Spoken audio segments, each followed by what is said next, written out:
আয়েশা সিদ্দিকা রাদিয়াল্লাহু তাআলা আনহাকে জিজ্ঞেস করা হলো, হে আয়েশা, আল্লাহর হাবিবের চরিত্র কেমন ছিল? বউ কিন্তু জামার ব্যাপারে ভালো জানে, কথা কোন ঠিক কিনা? আল্লাহর হাবিব সাল্লাল্লাহু আলাইহি ওয়াসাল্লাম ওনার চরিত্র সম্পর্কে হযরত আয়েশা সিদ্দিকা রাদিয়াল্লাহু তাআলা আনহাকে জিজ্ঞেস করা হলো, হে আয়েশা সিদ্দিকা, রাসূল পাকের চরিত্র কেমন ছিল?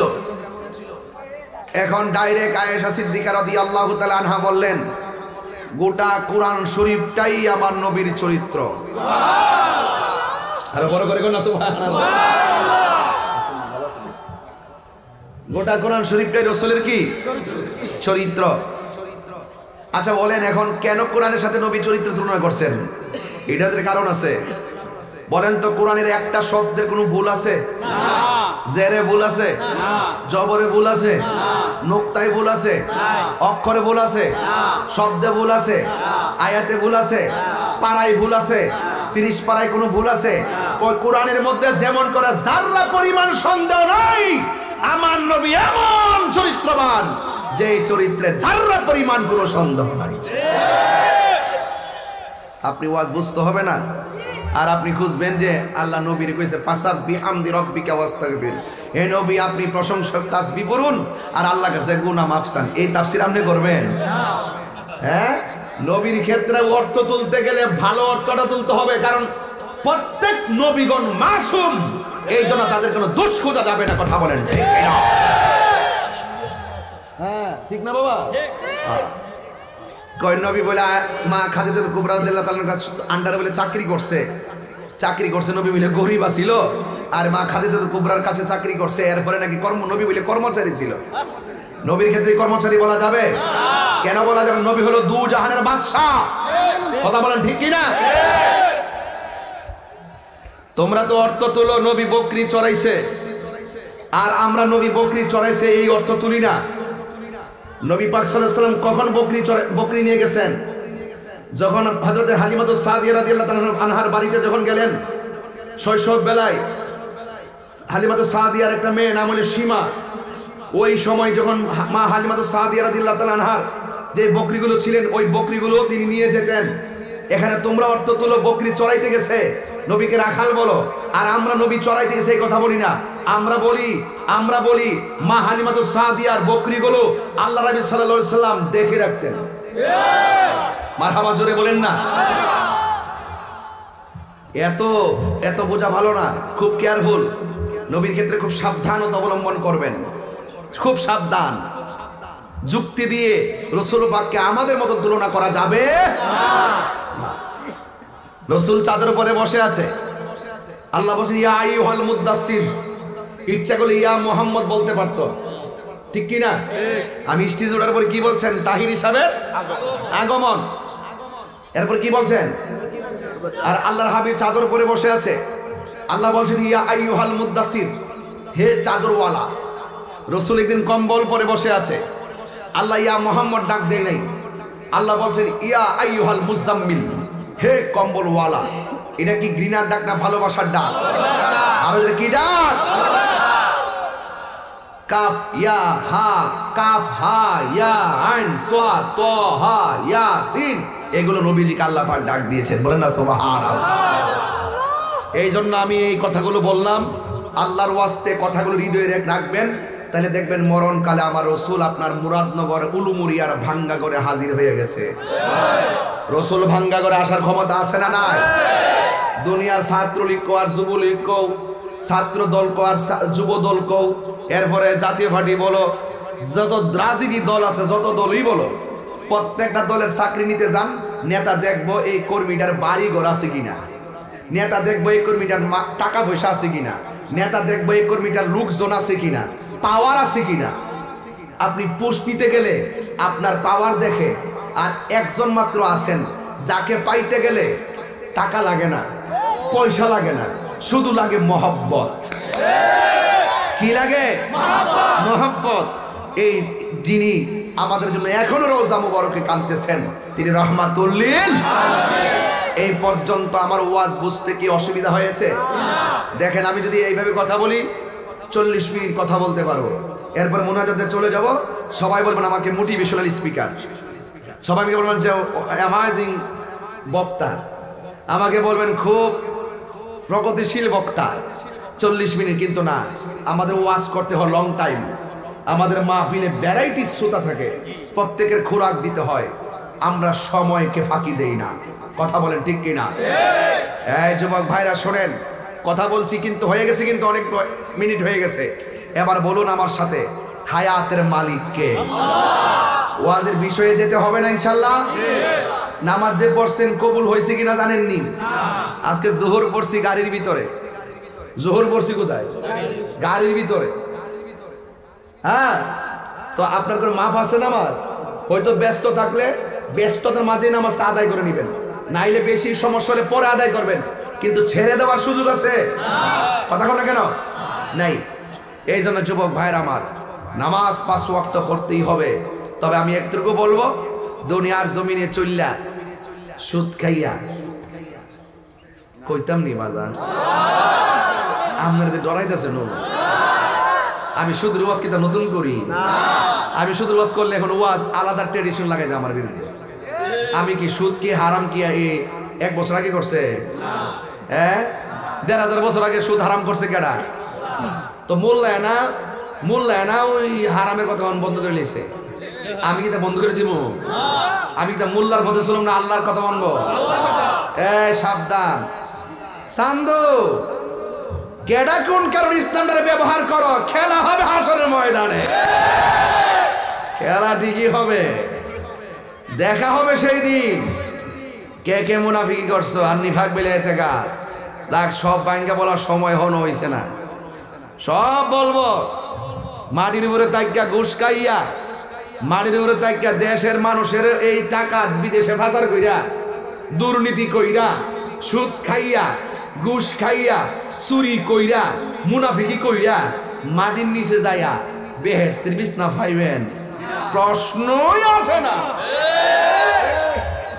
ইন্নাকা লা তাজনি মিনাশ শাওকিল ইনাব, ইন্নাকা লা তাজনি মিনাশ শাওকিল ইনাব। আঙ্গুরের গাছ থেকে কাঁঠালের আশা করা যায় না। তো মাটির উপরে 2 নম্বরই কইরা মাটির নিচে যায় 1 নম্বর গালিচা পাওয়া যাবে না। কামা তাদিনু তুদান, যেমন কর্ম। আমার যুবক পোলাপান্ডি কই? পোলাপান্ডি যুবকটি কই? তোমরা দেখলে তো আমার ওয়াজটা জায়গা গরম হইয়া মারহাবা জোরে গাও। তোমরাই আমার বাবাদের ভবিষ্যৎ, তোমরাই পরিবারের ভবিষ্যৎ, তোমরাই দেশের সম্পদ। কথা বলো ঠিক কিনা? যুবক ইচ্ছা করলে সুদ কুটিরে সাইজ করতে পারে না। আওয়াজটা আসতে হয়েছে রে, বুঝতেছি ডরাইতেছ তোরা। বেটা আমার লগে থাক বাবা, চিন্তা করিস না। এই যুবক ফুলামান ইচ্ছা করলে 24 ঘন্টার ভিতরে মাদক শেষ করতে পারে না। যুবক ইচ্ছা করলে গাঞ্জা ফেন্সি বা মাটির নিচে ঢুকাইতে পারে না।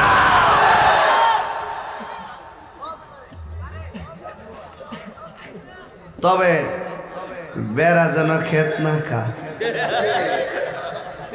তবে বেড়া যেন খেত না খা। গাঞ্জা কোন জায়গা চলে হে যদি দইরা কো এই খাইতার দ্বারা 10 জন মিলা দইরা তোমার এই গাঞ্জা আবার বেচছে হে চলবো, এমন কিন্তু লোভিং আছে। দইরা দইরা কিন্তু আমার বেচো আসেনি রে। অনেক ফলামান আছে না, এক দোস্ত আরেক দোস্তের কই আইতাছে হ্যাঁ কিতা করে গানটি মালা দূর মারে নিয়ে পরে এটা নিয়ে হেবে চালা আসেনি এরকম। যারাই গান যাই আবার ব্যবসা করবো ডাইরেক্ট বাঙ্গুরা থানা যায়, ওসি মদের বলবেন রাতের বেলা দইরা জনে এই গাঞ্জিটারে ধরে লয়ে যা, কারণ এই গাঞ্জা নেশা সমাজটারে ধ্বংস করে। কথা বলেন ঠিক কিনা বলেন? তো যাই হোক, আমরা জবান দিয়ে যে এই জবান দিয়ে আল্লাহর জিকির করব, এই জবানে কোনোদিন হারাম ঢুকাবো হারাম ঢুকাবো বাজান। সাইরানা পয়সা সুদ খাওয়ার রেকর্ড নাই তাহিরির। মারহাবা গন, আরো বড় করে গন। সাবধান, এটা আমি খুব অপছন্দ করি, আমার লাইফের শুরু থেকে অপছন্দ করি। একদম স্টুডেন্ট লাইফ না, আর বুঝার পর থেকে অপছন্দ করি। কারণ যেদিন থেকে হুজুর বলছে সুদ খাইলে 70টা গুনাহ, এর মধ্যে সর্বনিম্ন গুনাহ হইল নিজের মায়ের সঙ্গে জিনা করা। এরপরে কামলা বইরা খাইবে। সুদের টাকা দিয়ে আমার ফুলাও কুরমা খাওয়ার দরকার নাই, দরকার আমি শুটকির ভর্তা দিয়া ভাত খামো, সিএনজি চালায় ভাত খামো, ওটু চালায় বাদ কেমন, কর্মের মধ্যে শরম আছে। এরপরে সুদে টেহা লাগায় বিদেশ যাইতাম না, কারণ হারামের মধ্যে কোনো আরাম। গভীর মনোযোগ, কথা বলা যাবে না। এতক্ষণ আমি যেই কথাগুলো বলছি, যদি আমি সুর দিয়ে বলতাম কথাগুলো বোঝাতে পারতাম না। এই জন্য আপনারা জবান খুলে বলেন হায়াতের মালিককে। এ দুনিয়া ছেড়ে চলে যাব একদিন, থাকবেন না চিরদিন। আমি যে টান দেই যেমনি আমার এমনি লাগে, এমন এক সময় আইব লাডি বর করে স্টেজ উঠতে পারতাম না। যদি বাচ্চা থাকি হাজার চেষ্টা করলো এইভাবে টান দিতে পারতাম না। বাজান অহংকার করে লা তামশি ফিল আরদি মারাহা, জমিনে অহংকার করে চলা যাবে না। দেখছেন না রাত্রিবেলা 5টা ফজরে পরে শুয়ে আবার দৌড়াই আইসা পড়ছি, এখান থেকে আবার সিলেট যাবো। কষ্ট কি কম করি? অনেক কষ্ট করি। এ দুনিয়া ছেড়ে চলে যাব একদিন, মায়ারি বাঁধন ছেড়ে যাবে একদিন। আসব না আমি আর আসব না এ ভুবনে কোনো দিন, এ দুনিয়া ছেড়ে চলে যাবে একদিন, মায়ারি বাঁধন যাবে একদিন। এই যে বাড়ি গাড়ি ক্ষমতা সবই চলে যাবে একদিন, রেখে যাবে সবই। যত ব্যাংকের টাকা বলো, যত পদ পদবি বলো, যত ধরনের পদ পদবি আর ক্ষমতা বলি, আপনারা জবানটা খুলে বলেন ক্ষমতা দেওয়ার মালিককে, সিনায়া নেওয়ার মালিককে, হায়াত দেওয়ার মালিককে, হায়াত নেওয়ার মালিককে। আল্লাহ রাব্বুল আলামিন বলে বান্দারে ইন্নাহু হুয়া ইউবদিউ ওয়া ইউঈদ, ও বান্দা আমি আল্লাহ হলাম তিনি যিনি তোমার শুরুর মালিক, যিনি তোমার শেষের মালিক। ও বান্দা আমি আল্লাহ তোর জীবনটা দিয়া শুরু করে দিলাম। তুই ছিলে একটা পানির ফোঁটা, পানির ফোঁটা থেকে আমি আল্লাহ ফোঁটাটারে রক্ত বানাইছি, রক্তটারে গোশতের টুকরা বানাইছি। এই টুকরা থেকে ধীরে ধীরে তোর টুকরার ভিতরে আমি হাড্ডি টাড্ডি দিয়া আমি দেহ বানাইয়া ভিতরে প্রাণটা দিয়া দিছি। এই দুনিয়া আর জমিনের আলো বাতাস দেখাইবার জন্য আমি তোর এমন একটা জায়গা সুরক্ষা করে রেখেছি, ওখান থেকে তুই দুনিয়ায় গিয়েছিস। আমি আল্লাহ তোর জীবনের কয়েকটা ধাপ বানাইছি, একটা ধাপ বানাইছি তুই ছিলে ছোট, আমি আল্লাহ তোরে কিশোর বানাইছি। ওই কিশোর দিকে যৌবন, যৌবন থেকে বার্ধক্য, কেউ যৌবনে মারা যায়, কেউ কিশোরে মারা যায়। আজকে যখন আমি মেন রুটটা দিয়ে ঢুকছি, দেখলাম একটা জানাজার নামাজ চলতেছে, জানি না কোন মানুষটা জানে আজকে দুনিয়া থেকে বিদায় হয়ে গেছে। আমার তো মনে হয় এই লোকটা যদি সুস্থ থাকতো, এই মাহফিল আইসা ওয়াজ শুনতো, আমরা হাজার মানুষ নিয়ে দোয়া করে যাই আল্লাহ যেন তারে জান্নাতবাসী করে, বলো না আমিন। বন্ধুরে আমার, আজকে লোকটা মারা গেছে, এই জায়গায় যদি আমার মরণটা লেখা থাকতো তাইলে আমি এই মাহফিলের মধ্যে আসতে পারতাম না রে বাবা। আল্লাহ রাব্বুল আলামিন বলে বান্দা দুনিয়ার যেই জায়গায় তুমি থাকো না কেন, ওই জায়গার ভিতরে আজরাইল হানা দিতে পারে, মাটির নিচে ঢুকে গেল বাঁচার রাস্তা নাই। একবারে সিঙ্গাপুর হসপিটালে গিয়ে ঢুকলো, বাঁচার কোনো রাস্তা নাই। আপনি যতই চিকিৎসা করেন বাঁচার কোনো রাস্তা নাই। যেই দিন আপনার মরণ লেখা হবে, ওই দিন একটা সেকেন্ডও দেরি করা হবে না, ওই দিনই আপনাকে মরণ লেখা হয়ে যাবে, ওই দিনই আপনার দেহ থেকে প্রাণ পাখিটা চলে যাবে। আপনারা জবান খুলে বলুন হায়াতের মালিককে। এই আওয়াজে মানি না, জবান খুলে বলেন কে? আমার নবী বলে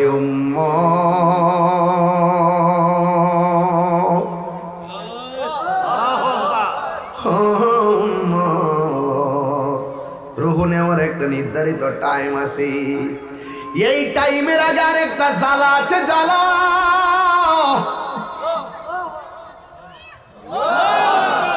ওই জ্বালার নাম সাকরাতুল মাউত।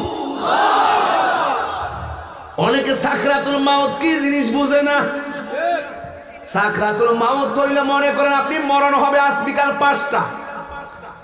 5টার আগেই আপনার নির্ধারিত টাইমে রুহুটা চলে যাবে। রুহুটা যাওয়ার আগে আপনার সামনে আজরাইল এমন একটা দাও মারবে, দাও মারবে। দরজার মধ্যে এমন একটা চেহারা লই আইব, আজরাইলের ভয়ঙ্কর রূপটা দেখা রগগুলা টাস টাস করে ছিঁড়ে যাবে। এই কথাগুলো আমি সব মাহফিলে বলি, মানুষ চোখের পানি ফালায় কান্দে। আমি তো মনে করি সব মেহরাবে মেহরাবে প্রতিদিন মরণের ওয়াজের দরকার, কারণ মরণের কষ্টের আযাবের জবাবদিহিতা মানুষ বলে গেছে। এই জন্য মানুষ 5 টাকার জন্য মানুষকে খুন করে ফেলাই। কথা কোন ঠিক কিনা? মানুষ মরণের কথা ভুলে গেছে, আখিরাতের জবাবদিহিতার কথা ভুলে গেছে। এই জন্য মানুষের ক্ষমতার জন্য মাইরা ফেলাই। না না, জীবনে কোনোদিন মানুষকে হত্যা করা যাবে না। একটা মানুষ যদি কেউ হত্যা করে, সে যেন দুনিয়ার মানুষগুলারে হত্যা করলো। আপনারা জবান খুলে কোন হত্যা করা কি পাপ না মহাপাপ?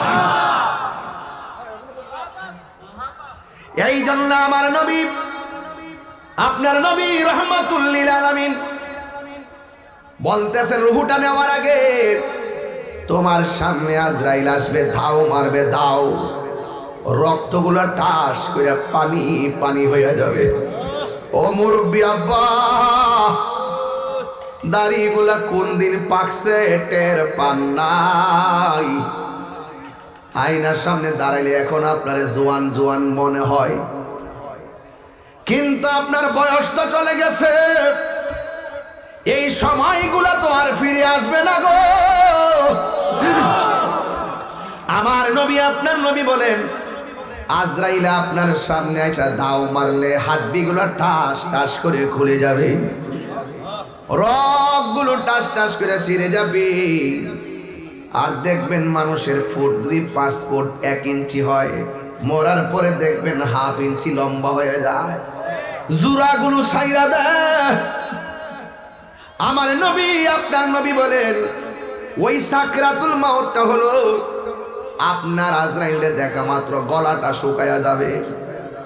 ওই সময় দেখবেন চামচ দিয়া মুখের মধ্যে আঙ্গুর ফলের রস দেয়, ব্লেন্ডার কইরা মালটার রস দেয়, কণ্ঠনালী দিয়ে আর ভিতরে যায় না। যখন দেখবেন জিহ্বা দিয়া ভিতরে যায় না, এই দিক দিয়া বায়া বায়া পড়ে যায়, তখন মনে করবেন আপনার রিজিকের দরজায় আল্লাহ তালা লাগাইয়া দিছি। আপনার শ্বাস আসতেছে, পা দুইটা চলে না গো, মন চাইতেছে মসজিদে যাইবেন, কিন্তু পা দুইটা চলে না। বুঝতে হবে যে জায়গায় জমিনে পা রাখবেন, জমিনে হাঁটার যে সীমাবদ্ধতা ছিল আল্লাহ সব আপনার দিকে কাইরা নিছে। জোরে কোন ঠিক কিনা? যখন আপনি একদম গলা শুকায়া পড়ে যাবেন, আমার নবী, আপনার নবী বলেন, 7 সমুদ্র 13 নদীর পানি মুখের মধ্যে ডাইলা দিল, পানি তৃষ্ণা মিটবে না। অ্যাম্বুলেন্স দিয়ে বইরা নিলে কাজ হবে না। আমি আমার বাবার দিয়া ওয়াজটা বুঝাই, সরে বুঝবেন। আমার বাবাকে যখন অ্যাম্বুলেন্সে করে ঢাকা নেই, গাউসিয়া যাওয়ার সময় আমার আম্মা কই, কি রে ভূত, তোর আব্বা দি লড়ে না? আমার আব্বা নামাজটা পড়লেন, কালিমা পড়লেন, শাহাদা পড়লেন, সূরা ইয়াসিন পড়লেন, অনেকগুলা সূরা পড়লেন, পইরা সুন্দর করে যেন ঘুমায়া গেলেন। আমার আম্মাকে, কি রে তোর আব্বা দি লড়ে না? এ বন্ধু, আব্বা চলে গেছে, এটা দিয়া বুঝাইতে চাইলাম।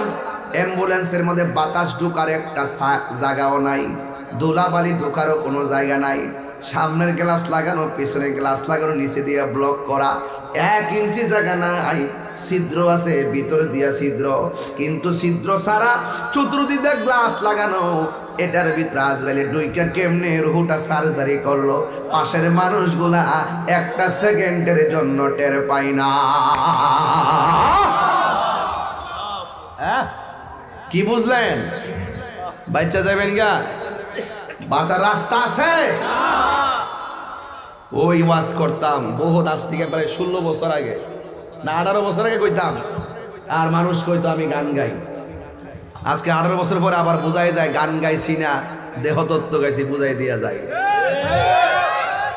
রংমহলে থাকবার বন্ধু পালঙ্কে শুইয়া, কোন সন্ধানে মনচোর আডুকিবে আসিয়া, দুয়ারে প্রহরী থইয়া প্রবেশ করল কেমনে। আমি কই কি আর এরা বুঝে কি?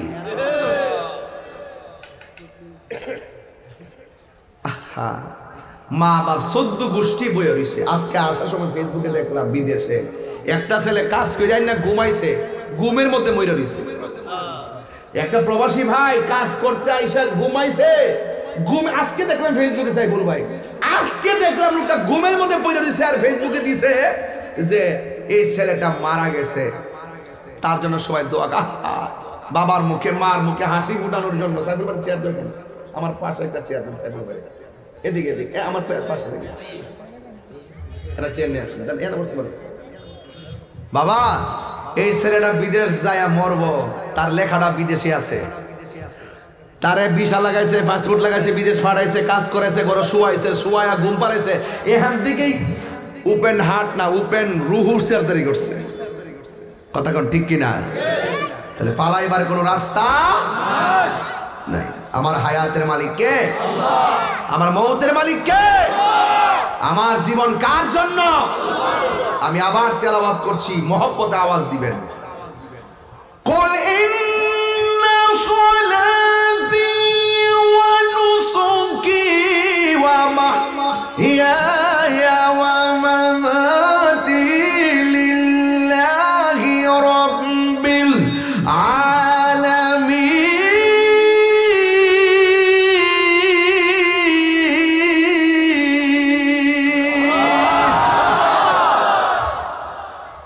3 বার কোন আল্লাহ বল।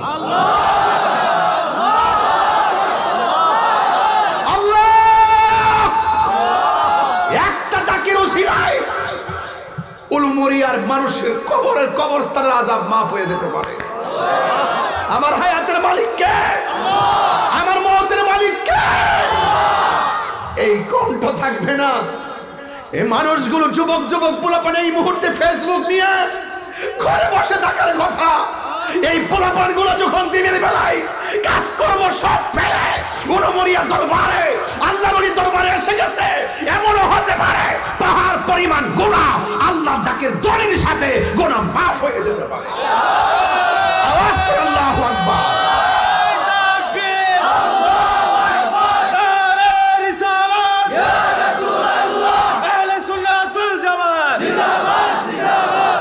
আমার মরণে কতদিন বাকি আমি জানিলাম না গো আল্লাহ। মরণের কতদিন বাকি আমার মরণের কতদিন বাকি আমি জানিলাম না গো আল্লাহ। মরণের কতদিন বাকি আর আজরাইল আসিয়া যখন হস্তে দিবা দড়ি, আজরাইল আসিয়া যখন হস্তে দিবা দড়ি, তখন আমার মনা ভাই খরবা লুকা লুকি আমি জানিলাম না গো আল্লাহ। মরণের দিন আমার চোখ ভাইরা কণ্ঠ খোলো। আমার মরণ আমি জানিলাম না গো আল্লাহ। মরণের কত দিন বাকি আর 40 দিনের আগে ভাইরে মৌতের নিশানি। 40 দিনের আগে ভাইরে মৌতের নিশানি। জমদূতে বা ইন্দানি চোখে দিয়া আন্দি আমি জানিলাম না গো আল্লাহ। মরণের আজরাইলা শিয়া যখন হস্তে দিবা দরি, তখন আমার মনা ভাই খরবা লুকালুকি আমি জানিলাম না গো। আল্লাহ মরণের কত দিন বাকি, আমার মরণের আমি জানিলাম না গো। আল্লাহ মরণের কত দিন বাকি। একটা জবান বন্ধ রাখবেন না, জবানটা খুলে কোন কবর আযাব কি সত্য না মিথ্যা, আর জবান খুলে কোন সত্য না মিথ্যা। আমার নবী, আপনার নবী রহমাতুল লিল আলামিন, তিনি বলতেছেন আমি যখন মেরাজের মধ্যে গেলাম, মেরাজের মধ্যে যাওয়ার সময় আমার আল্লাহ অনেক আযাব দেখাইছে, আমার আল্লাহ অনেক গজব দেখাইছে, আমার উম্মতের অনেক শাস্তি আমার সামনে উন্মোচন করেছেন। আমি দেখলাম সব চাইতে ভয়ঙ্কর আযাব হলো কবরের আযাব। এই জন্য কবর আযাব, এই মুহূর্তে যদি উলুমরিয়াতে আগুন লাগে, বাঙ্গুরার ফায়ার সার্ভিস দৌড়ায় আগুন নিভাতে আসবে। একটা কথা বইলা দিয়ে যায়, উলুমরিয়ার ওই গুরুস্থানে যদি যান, কবরটা খুললা যদি দেখেন মানুষের হাড্ডিগুলা পড়ে আছে, কিন্তু হাদিস শরীফে পাইলাম রুহুর উপরে এমন আযাব চলে, এই আযাবের কারণে জাহান্নামের আগুনের তাপের মধ্যে সে বাস করে, কিন্তু এত কান্না করে, এই কান্নার কথা সে বলার মতন কোনো ভাষা নাই। দুনিয়ার মানুষ মানুষের জন্য আগুন নিভাইতে যায়, কিন্তু কবরের ভিতরে পাশে পাশে কবরে জাহান্নামের আগুনের তাপে জ্বলতেছে, আর মাটি চাপা দিয়ে দিয়ে একদম কান্দাইতেছে, কিন্তু কবর মানুষ কিছু করার ক্ষমতা নাই, দুনিয়ার মানুষও কিছু করার ক্ষমতা নাই। আপনারা জবান খুলে বলেন কবর আযাব কি সত্য না মিথ্যা? আমার নবী, আপনার নবী রহমাতুল লিল আলামিন, ও বন্ধু, তিনি বলেছেন সব চাইতে ভয়ঙ্কর আযাব হলো কবর আযাব, কারণ আখিরাতের প্রথম মঞ্জিল হলো কবর। এই কবর যারা ভালো হয়ে যাবে, হাসরের ময়দান যারা ভালো হয়ে যাবে, হাসরের ময়দান যারা ভালো হয়ে যাবে, পুলসিরাত তারা ভালো হয়ে যাবে, পুলসিরাত যারা ভালো হয়ে যাবে, জান্নাত তার জন্য অবধারিত হয়ে যাবে। কথা বলেন ঠিক কিনা? এই জন্য যুবক, ওই এক ব্যক্তি তার বাবারে কবরের মধ্যে যায় নামায়া যায়। আমাদের উলুমরিয়া বাঙ্গুরা থানায় যে কবর হয়, কবরে মাটি দেওয়ার পরেও সাইডে আরো মাটি থাকে কি থাকে না? আর জোরে বলে না, থাকে কি থাকে না? এক ছেলে তার বাবাকে কবরের মধ্যে কবর দিল। কবর দেওয়ার পরে দুই ভাই সিদ্ধান্ত করলেন, বাইরে বাবার কবরে মাটি দিলাম, আর কবরের পাশে যে অতিরিক্ত মাটিগুলো রয়েছে, এই মাটিগুলো আমরা স্মৃতি হিসেবে বাড়ির মধ্যে নিয়ে যাই। বাড়ির মধ্যে মাটিগুলো নিয়ে গেল। এরপরে দুই ভাই পরামর্শ করে, বাইরে এই মাটি দিয়ে আমরা একটা মাটির কলস বানাই, আমার বাবার ওই কবরের মাটির উচ্ছিষ্ট মাটি দিয়ে একটা কলস বানাবো, ওই কলসের মধ্যে পানি দিয়ে আমরা পানি খাবো আর বাবার জন্য দোয়া করব। দুই ভাই পরামর্শ কইরা সুন্দর করে কলসটা বানাইছে। ও বন্ধু, বন্ধু, বন্ধু রে, ইন্না বাতশা রাব্বিকা লাশাদীদ, আল্লাহর ধরা কি নরম না শক্ত? দুই ভাই কলস বানাইয়া রাতের বেলা কলসের ভিতরে পানি রাখলেন। পানি রাখার পরে ওই পানিটা সকাল বেলা খাইতে গেলেন। সারা রাত্র কোনো সূর্য ছিল না, আগুনের তাপও ছিল না। এক ভাই আর এক ভাইরা ডাক দিয়ে কই, ভাই রে, ও ভাই, আমরা রাতের বেলা পানি রাখলাম, কূপের পানি ঠান্ডা, আবার কলসের পানি তো ঠান্ডা থাকার কথা, কিন্তু আমরা দেখতেছি যেন এই মাত্র গরম পানি চুলা থেকে নামানো হয়েছে, কারণটা কি? এরপরে বড় ভাইটা ছোট ভাইরে ডাক দিয়া কই, ভাই তাইলে একটা কাজ করো, আজকে দিনের বেলা পানি রাইকা রাত্রে পান করো। এবার দিনের বেলা কূপের পানি রাখলেন, রাইকা কলসটারে ঘরে রাখলেন। রাতের বেলা যেই মাত্র পানি পান করতে গেলেন, যাওয়ার পরে দেখলেন ওই পানিটা আগের চাইতে আরো গরম হয়ে রয়েছে। ও বন্ধু, বন্ধু রে, ও যুবক যুবকের দল এবার যখন পানিটা গরম হয়ে গেল, একবার দুইবার তিনবারের মাথায় আর পানি রাখে নাই, না রাইখা আল্লাহর বন্ধুর কাছে গেল, যাইয়া ডাক দি গো আল্লাহর বন্ধু, আমার বাবা মারা গেছে, আমার বাবা মারা যাওয়ার পর কবরের অতিরিক্ত মাটি দিয়ে আমরা কলস বানাইছি, এই কলসের মধ্যে পানি রাখছি, এই পানিটা আগুনের চাইতে গরম হয়ে গেছে, এই মুহূর্তে আমাদের পানিটা কেন গরম হয় তা তো জানলাম না। তখন আল্লাহর বন্ধু ডাক দিয়া কয়, শোনো, তোমার বাবার যে কবরে নামাই দিয়াইছো, কবরের ভিতরে জাহান্নামের আগুনে জ্বলতেছে, ওই জাহান্নামের আগুনে জ্বলার কারণে ওই জাহান্নামের আগুনের তাপটা কলসের পানির মধ্যে ঢুকাইয়া তোমাদেরকে সতর্ক করে দেওয়া হইতেছে। আপনারা এখন হাত দিয়া বলেন, আওয়াজ করে বলেন, কবর আযাব কি সত্য না মিথ্যা? আরো জোরে বলেন, সত্য না মিথ্যা? ও যুবকের দল, পায়ের মধ্যে হাত দিয়ে বলে দেয়া যায়, নিঃশ্বাসের কোনো বিশ্বাস নাই, এই যে কোনো মুহূর্তে আমাদেরকে কবরে চলে যাওয়াই লাগবে, এই হলো 1 নম্বর কবরের আযাব। 2 নম্বর কবরের আযাব হলো, এক লোক 5 ওয়াক্ত নামাজ পড়ে, রোজা রাখে, আমলের কোনো অভাব নাই, আকীদারও কোনো অভাব নাই, কিন্তু এই লোকটা যখন মারা গেছে, মানুষ কাঁদতে কাঁদতে পাগল হয়ে গেছে, সবাই আফসোস করতেছে। বাঙ্গুরা থানায় যদি মসজিদে নিয়মিত মুসল্লি মারা যায়, মানুষ আফসোস করে তার জন্য দোয়া করে। ঠিক ওই লোকটাও যখন মারা গেছে, ভালো ব্যবসায়ী ছিল, 5 ওয়াক্ত নামাজি ছিল, এই লোকটা যখন মারা গেছে, মানুষ আফসোস করতেছে। আপনারা দেখবেন এই এলাকায়ও কেউ মারা গেলে অনেক মানুষ শখ কইরা কবর করতে যায়, কথা কোন ঠিক কিনা? গোসল করায়নি? গোসল করায়নি? হ্যাঁ, গোসল করায়নি। সবাই গোসলের, মানুষ মারা গেলে তারে শখ করে গোসল করাইবেন, যায়া যায়া তারা গোসলের মধ্যে শরীক হবেন। আর আমাদের দেশের মধ্যে দেখবেন এমন অনেক মানুষ আছে যারা গোসল করাইতে গেলে ঘৃণা করে। আরে আমরা তো গোসল করাইতে গেলে পেটের মধ্যে চাপ দিয়া পায়খানা বের হলে টিস্যু দিয়া পরিষ্কার করে দেই, গামছা দিয়ে পরিষ্কার করে দেই। কেন? কারণ আমি মারা গেলেও তো আমার এই অবস্থা হইতে পারে, কথা কোন ঠিক কিনা? এই জন্য যুবক আমি বলতে চেয়েছিলাম, লোকটা যখন মারা গেছে তখন মানুষ গেছে কবর কুড়ার জন্য। ওই কবর কুড়ার পরে দেখতেছেন কবর কুড়া শেষ, যেই মাত্র চলে আসবে তখন দেখতেছে কবর মধ্যে একটা বিষাক্ত সাপ দেখা যায়।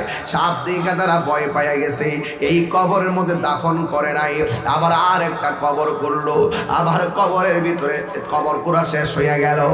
এরপরে দেখেন কবরের মধ্যে সাপ ঢুকে গেছে। 3 বারের মাথায় আল্লাহর বন্ধুর কাছে যায় বলে, ও আল্লাহর বন্ধু, আমরা লোকটার জন্য কবর করলাম, 2টা কবর করলাম, শুধুমাত্র সাপ দেখলাম। এবার আল্লাহর বন্ধু ডাক দিয়ে বলে, তোমরা আর একটা কবর করবা, এই কবর কইরা ওই কবরের ভিতরে তারে দাফন করে দিবা, সাপ থাকলেও দাফন করবা, না থাকলেও দাফন করবা।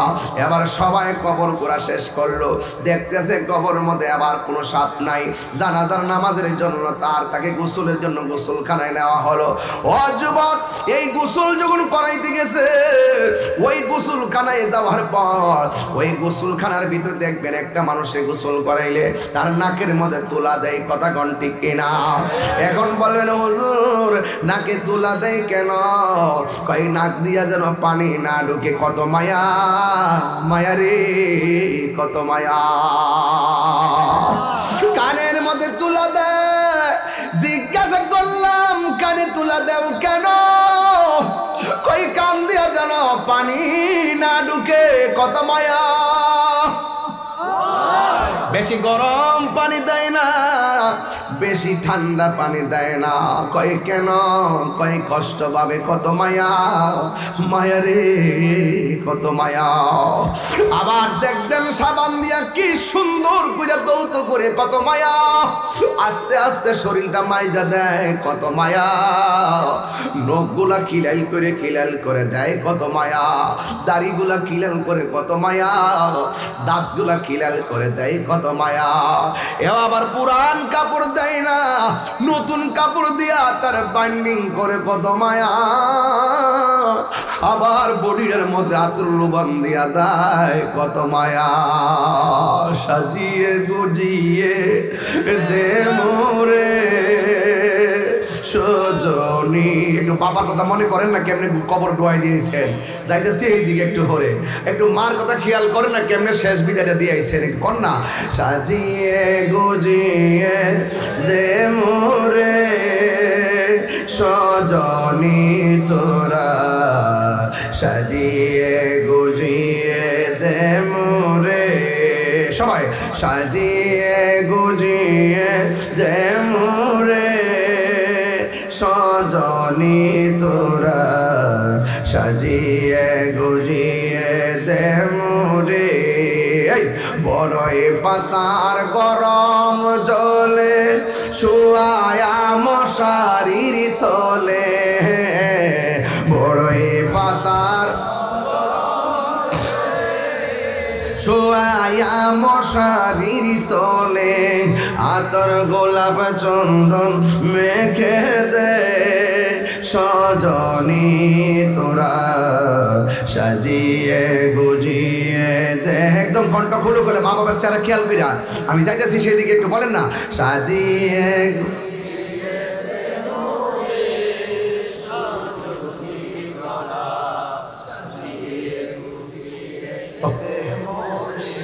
এত রঙিন তো কাপড় কিছুই ভালো লাগে না মন, এত রঙিন এত কাপড়,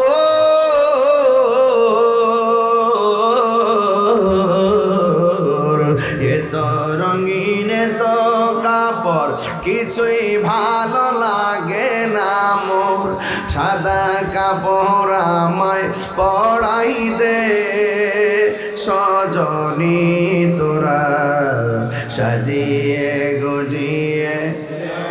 ও যুবক ভাইরা মন কণ্ঠ করেন, সাজিয়ে জনী তোরা সাজিয়ে গুজিয়ে দে মোরে সাজিয়ে গুজিয়ে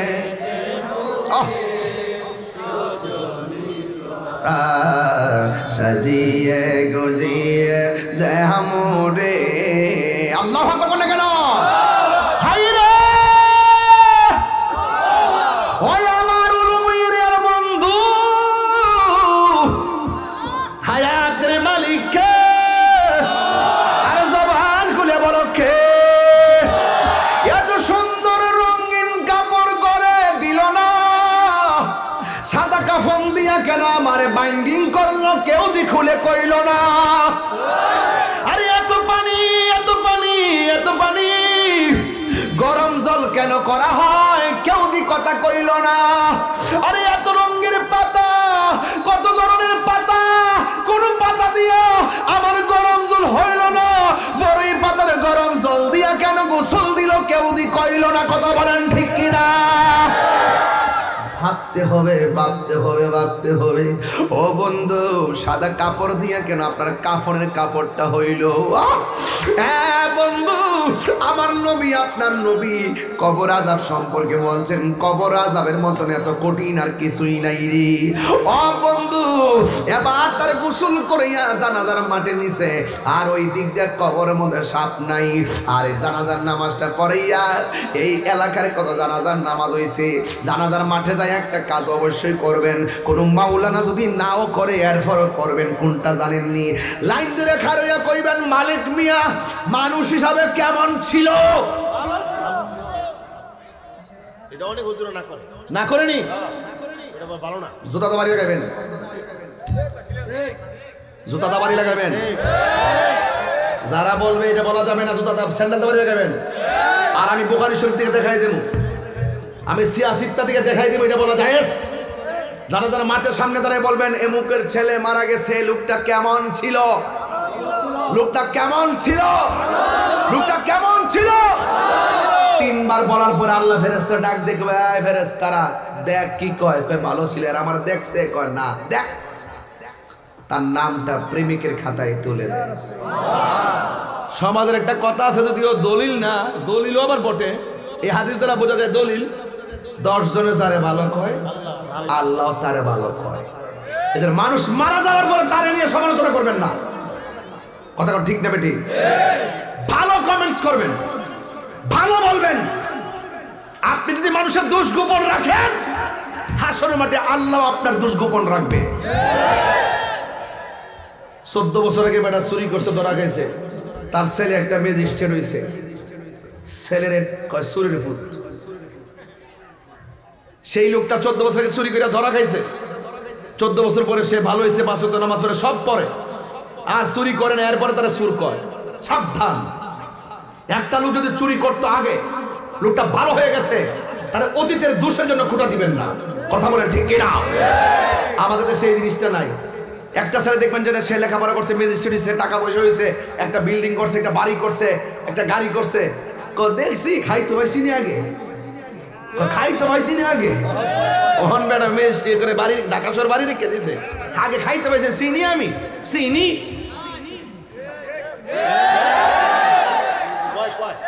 আমি মনে বানায় গেছি কথাটা। একটা লোকে সারা জীবন কোরবানি করছে না, সে হঠাৎ করে কোরবানি করছে, টেহার দেও লাগছে, এখন সারা জীবন খাইতে পাইছে না, এখন কোরবানি দে। এগুলো কি নষ্ট? যারা এগুলো বলে, তুচ্ছ তাচ্ছিল্য করে, সে গরিব হলো, তাকে তুচ্ছ তাচ্ছিল্য করা যাবে না। আল্লাহ পাকের দেওয়ায় যদি সে ভালো অবস্থান হতে, তাকে নিয়ে হিংসা করা যাবে না, কথা বলেন ঠিক কিনা? ঠিক। এই পোলাপান, ইজ্জত দেওয়ার মালিক কে? রহমত দেওয়ার মালিক কে? নিয়ামত দেওয়ার মালিক কে? হিংসা করে লাভ আছে? নিজের চোখে দেখছি বহুত বাদশা ফকির হয়ে গেছে। ক্ষমতা দেয় কে? নেই কে? সাবধান থেকে। লাতাম সিফিল আরদি মারাহা, জমিনে অহংকার করে চলবেন না। কবরে সাপ নাই, জানাজা শেষ, যেই মাত্র বাবা কবরে আলী নামাইতে গেছে, সায়াদে করতে জানে বড় বড় সাপ আয়া কবরে ঢুকছে। এখন আল্লাহর বন্ধু কি বলছে? সাপ থাকলো কবরে দাফন করবো, না থাকলো ঠাস করে কবরে ফালায়া মারি মুড়ি দিয়া দৌড়। যত কিছু হোক, এই উলুমরিয়া যদি একটা লোক যদি ফাঁসি দিয়ে মারা যায়, বা দোকান ফাটে কোনাও কি লেগে রে মরছে, মা বলে দমক দিছিল। আরে বেফতারটা কামনা করলে কি তা তোর দমক দিছে লেগে মরেছে, ফোলাটা বালা আসেন রে কনিও। তো এই লোকটার কবর দাফন করে মানুষে বলতেছে, হারে লোকটার দেখছি 5 ওয়াক্ত নামাজ পড়ছে, লোকটারে দেখছি 5 ওয়াক্ত নামাজ পড়ছে, লোকটারে দেখছি। কি সমস্যা নাকি? আরে বাবা রে, ড্রোন ক্যামেরা। এক মুরব্বী বাবা দেখছি লাড়ি লইছে, কি লেগে জানে, মনে করছে সংগ্রামের হুইসেলটা বুঝে আগে করছে, বেড়ায় তো লাড়ি দিয়ে বাইরে দিয়ে স্বাধীন করছে, কথা কর ঠিক না বেটি? কিন্তু ড্রোন ক্যামেরা তো মুরব্বীরা ডরা, এমন বহুত সেল খাইলেছে লাড়ি দিয়ে বাইরে, কথা কর ঠিক না বেটি?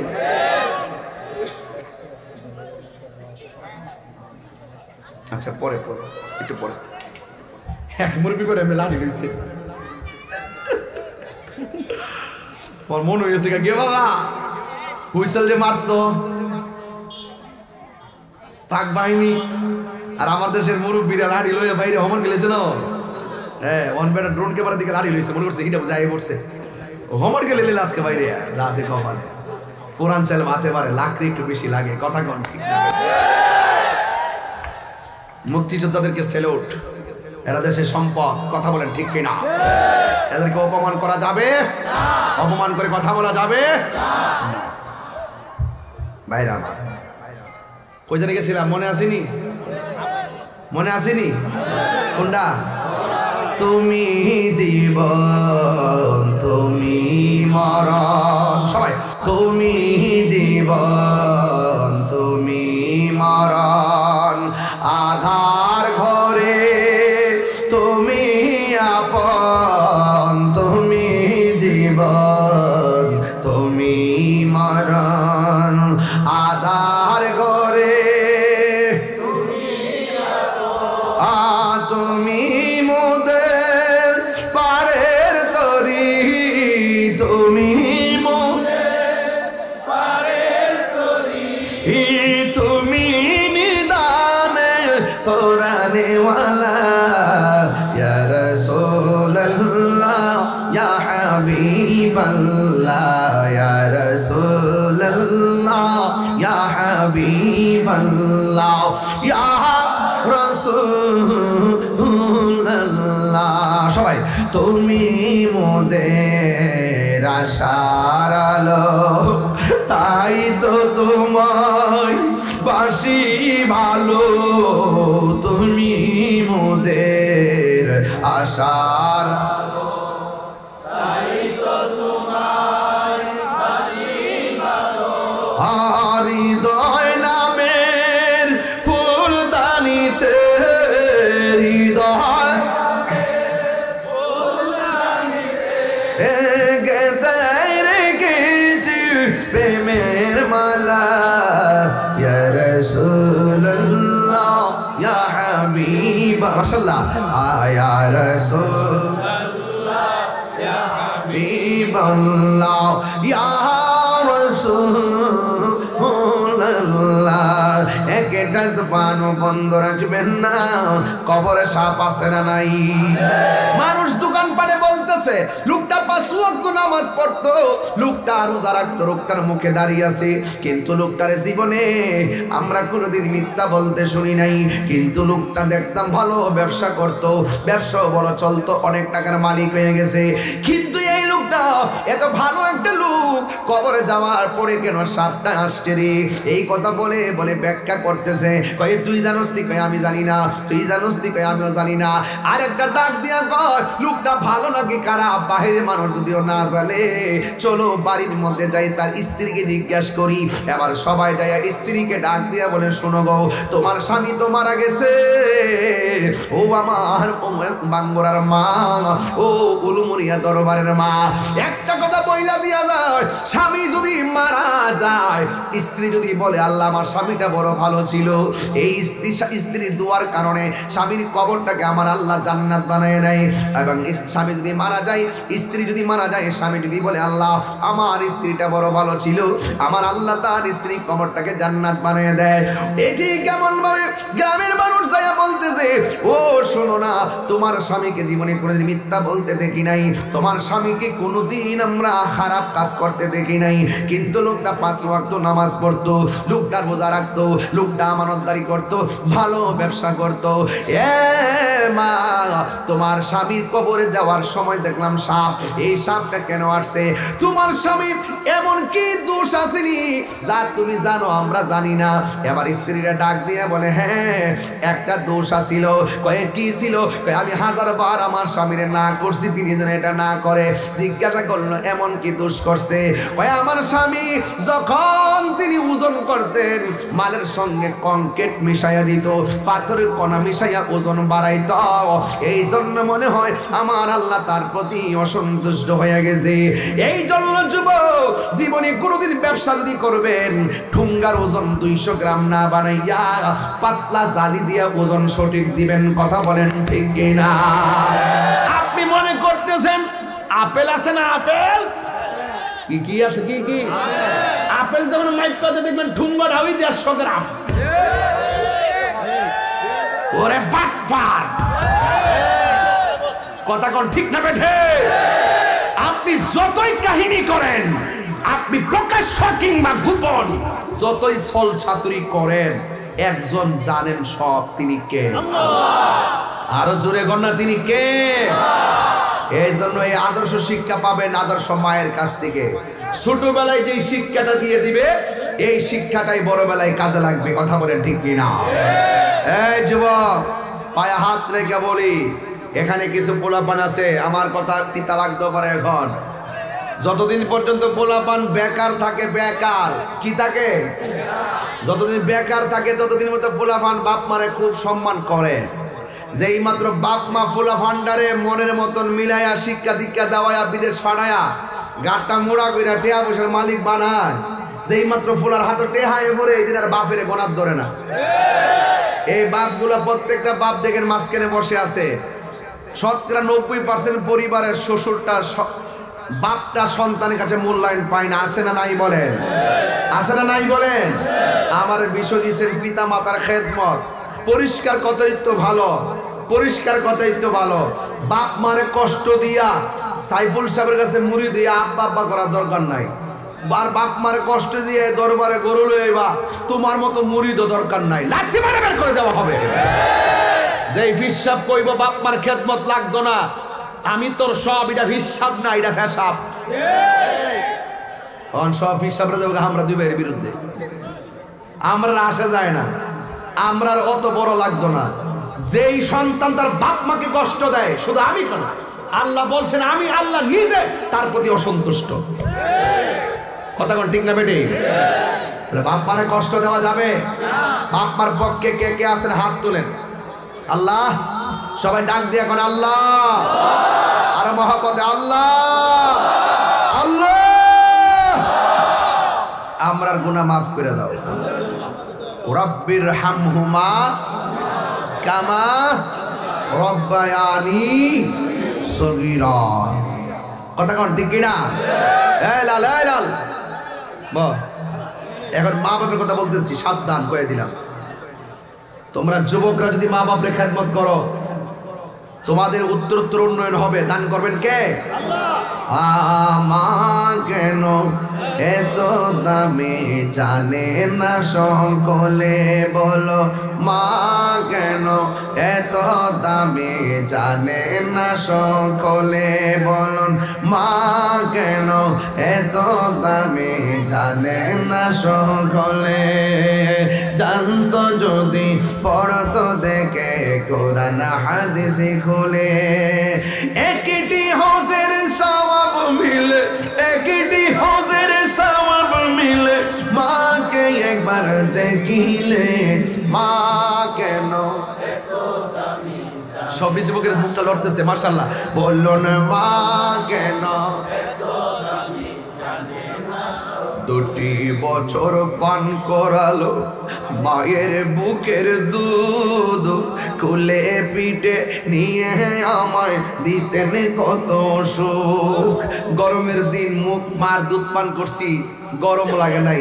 শীতের দিন মার দুধ পান করছি, ঠান্ডা লাগে নাই। কি সুন্দর উপাদান আল্লাহ দিয়ে দিছে মার মাঝে। কথা কোন ঠিক কিনা?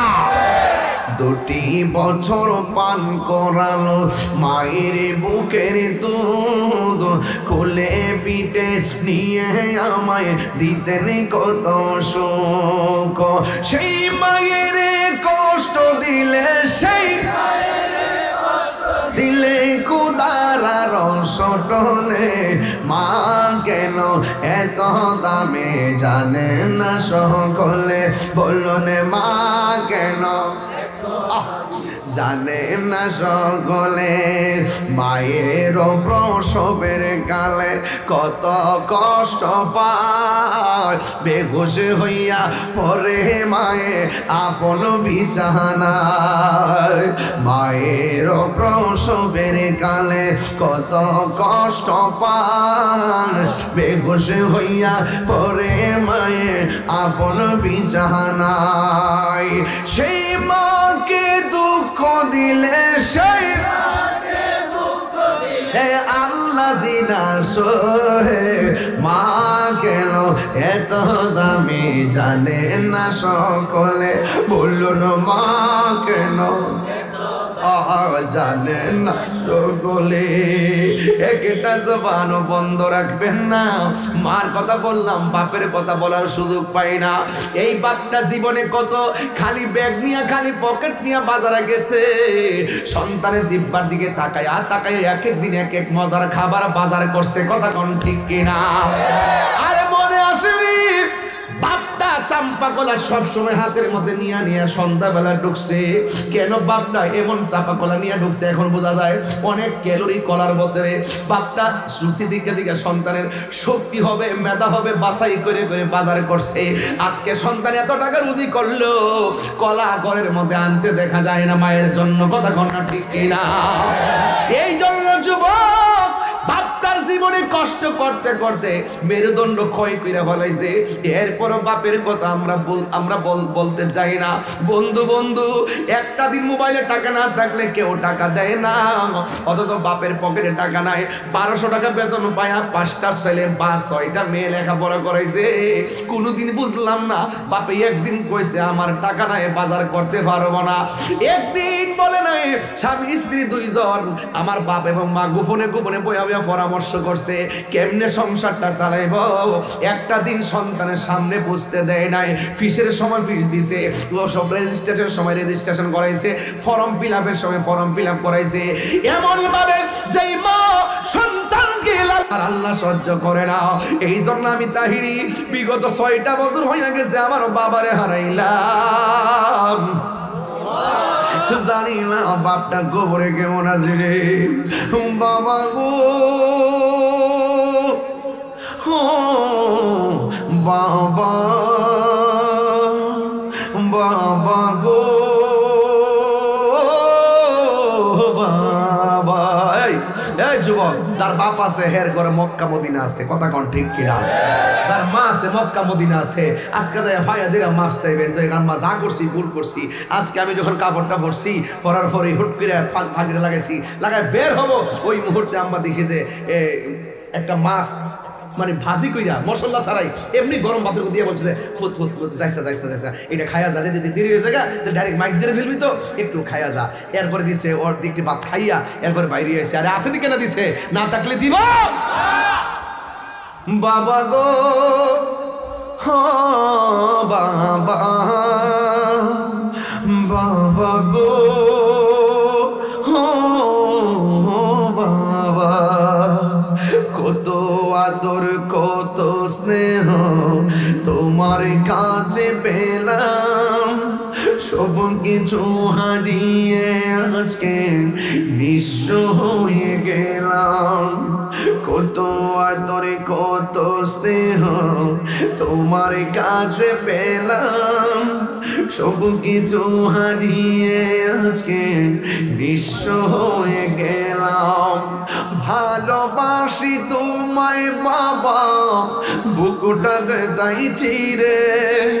ভালোবাসি তোমায় বাবা, বুকুটা যে চাইছি রে। তোমার কথারি দহি মাঝে পড়ছে বারে বারে বাবা গো বাবা বাবা গো বাবা মাগো। তোমার মতো লই না কেহ আমায় তুলে টানি, আঁচল দিয়ে মুছে নাকি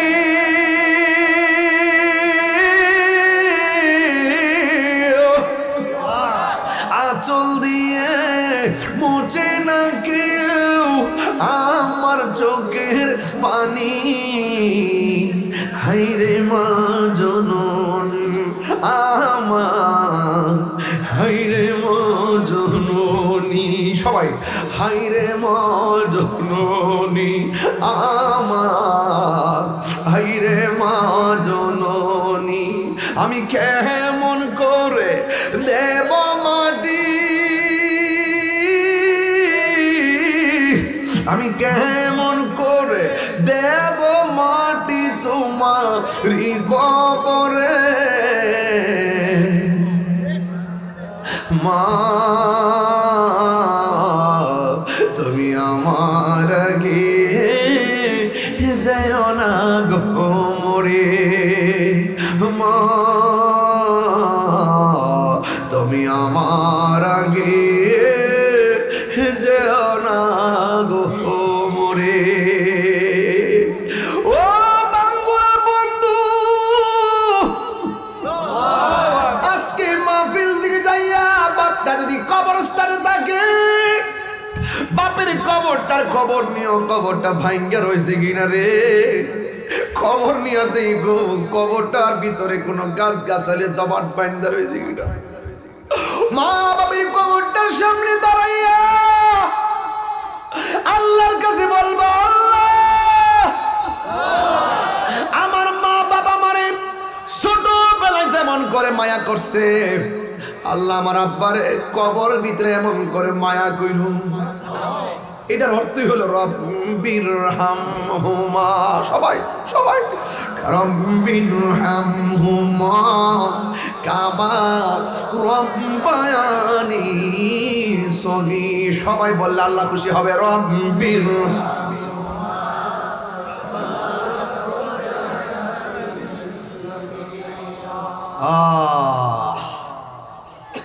আর যদি মা বাবা বেঁচে থাকে বাড়ির মধ্যে যায় মা বাবার পায়ে ধরে বলবেন আম্মা, ইদানিং দেখবেন মার পায়ে ধরে সালাম করতে এক লোকে দেয় না। আগে পরীক্ষায় মারে সালাম করে গেছি, আর এখন সালাম করতে গেলে আল্লাহ ছাড়া কারোর কাছে মাথা নোয়ান যাইত না। আসিনি আসিনি আসিনি। এই জন্য দেখবেন ম্যাক্সিমাম ছেলেরা এখন মা বাপের মহব্বত থেকে দূরে চলে গেছে। যে ছেলে মারে একবার সালাম করে 10 বছর এই মায়া থাকে। কথা বলেন ঠিক না বেটি? এই ফতোয়া দিয়া ফতোয়াদি করে গায়ে ভরে ফতোয়া দিয়া মাথা নোয়াইলে বলে শিরিক হয়ে যায়। পাগল, কোন পাগলের দেশে বাস করি আমরা? শিরিক কি তো হস্তা জিনিস নাকি? আরে বাল্যকাল থেকে শুনছি আল্লাহ ছাড়া কোনো মাবুদ নাই, মাথা নোয়াইলে শিরিক হয়ে যাবে। কোন কে কইছে তোমাকে?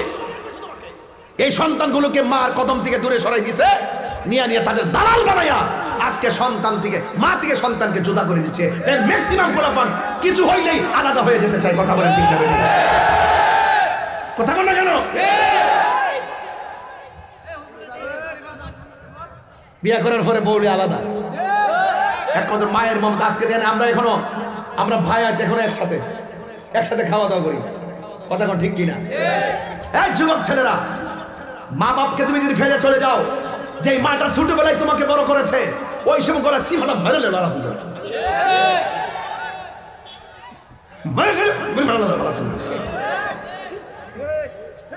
ছোটবেলা রাত্রেবেলা ডান পাশে পেশাব করছো, বাম পাশে নিয়ে শোয়াইছে, বাম পাশে পেশাব করছো, বুকুরে ফেরে শোয়াইছে, নিজের শাড়ি কাপড় একটা তোল বিছনা বানাইয়া একের ফেরে এক থেকে 2 বছর, 2 থেকে 3 বছর মার ঘুম শেষ করে দিয়েছে তোর কারণে। আর তুই 5 তলা বিল্ডিং এ নাক টাইকা ঘুমাস, আর মা টিনের ঘরের মধ্যে কুয়াশার মধ্যে বেরিয়ে রয়েছে।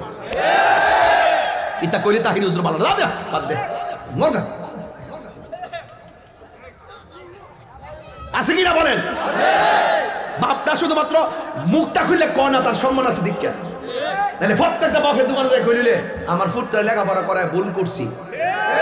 এই বেটার সম্মান আছে তো, এবার মোবাইলের যুগে আসিন না, এই জন্য বেটার সম্মান আছি, মুখ খুললে কনা মান সম্মান যাইব। আর ফুটে কিচ্ছু হইল রাস্তাঘাটে হের বাপের যাই ক যে আমার মা আমার দমক দিছে।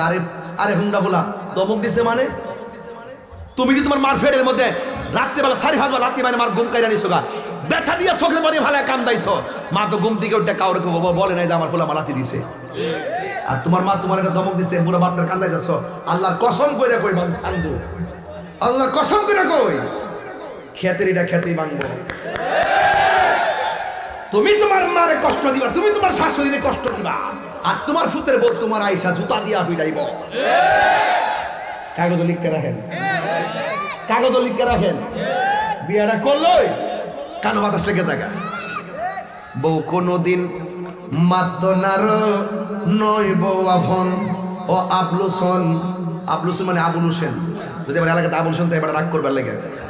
বউ কোনদিন মাত্র নার নয় বউ আফন। ইতা নোয়াখালী সিলেট চিটাগাং গেলে বাজার এটা মারি আর কি। বউ কোনদিন মাত্র নার নয় বউ আফন ও আবলুসন। বউ কোনদিন মাত্র নার নয় বউ আফন।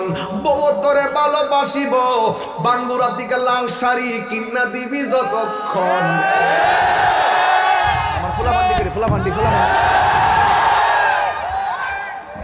ওয়াস সমরা পাইতাছি না, আরেকটু সময় দিবি না আমার ইনশাল্লাহ।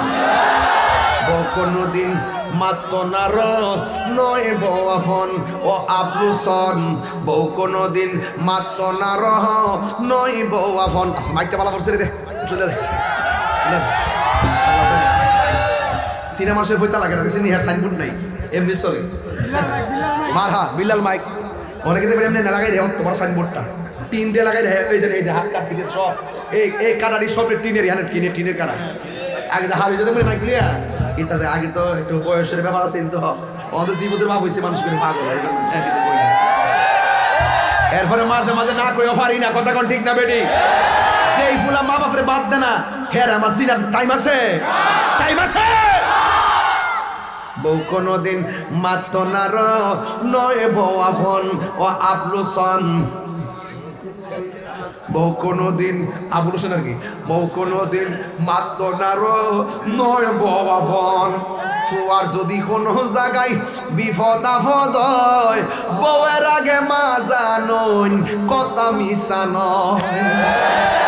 বউ নাই ডেকে ঘুমা নাক ডাকে ঘুমা আর মা ঘুমানা আমার ফলে দিয়ে উলু মুড়িয়ে গেছে সকালবেলা অনাইছে না আল্লাহ জানে কেমন আছে কি ও ঠিক আছে নি ফুয়ার যদি কোনো জায়গায় আফত বিপদ হয় বউয়ের আগে মা জানুন কথা মিশা নয় বউ তোর জানতেন একটা গেলে তিনটা আইব